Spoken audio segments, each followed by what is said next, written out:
Samantala, patay naman ang vice-alkalde ng bayan ng Ibajay, Aklan matapos pong pagbabarilin ng konsehal na kanya ring kapartido. Kasama sa sinisilip na motibo ng pulisya ang personal na alitan at ang anggulo ng politika. Detalye sa report ni Mar Gabriel. Pasado alas 9 ng umaga, nang umalingaw-ngaw ang magkakasunod na putok ng baril sa loob ng munisipyo ng Ibajay, Aklan. Rinig daw ito hanggang sa kalapit na Ibajay Municipal Police Station, kaya agad silang rumesponde. Inabutan nilang inilalabas sa munisipyo ang biktimang si Vice Mayor Julio Estolioso. Ang bumaril sa kanya, ang mismong kaalyado na si Konsehal Mirel Senatin.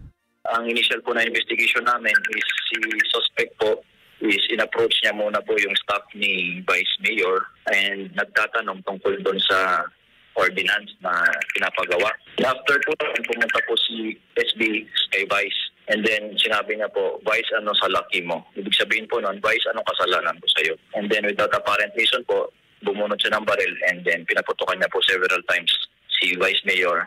Nagtamo ng tama sa kaliwang dibdib ang vice-alkalde na naisugod pa sa ospital. Ngunit namatay din bandang alas 10:23 ng umaga. Agad namang naaresto sa follow-up operation ng suspect sa kanyang bahay na malapit lang sa munisipyo. Nabawi sa kanya ang isang 9mm pistol na ginamit sa krimen. Ayon sa pulisya, blanco pa sila sa posibleng motibo, lalo't tikom daw ang bibig ng suspect. Tahimik lang po siya ngayon at yun po yung initial na ayaw niya po magbigay ng statement. Magkaalyado po sila sa partido.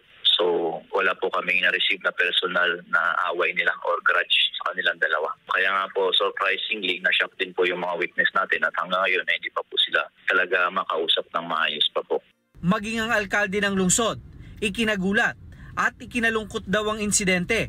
Lalo't lahat sila ay magkakapartido sa politika. Yan po tinitignan natin yung mga anggulo kung meron ba silang personal grudge. Kung ito ba ay tungkol sa politiko, yun po yung mga tinitingnan nating anggulo. So sa ngayon po, hindi pa po kami makapagsabi kung ano yun. At ma-preempt po yung investigation po natin. Bukas nakatakdang iharap sa piskalya ang suspect na sasampahan ng reklamong murder. Nakadepende naman sa report ng PNP Firearms and Explosives Office kung sasampahan din siya ng reklamong paglabag sa Comprehensive Firearms and Ammunition Law. Mar Gabriel, para sa Mata ng Agila. Matatag, matapang, matapat.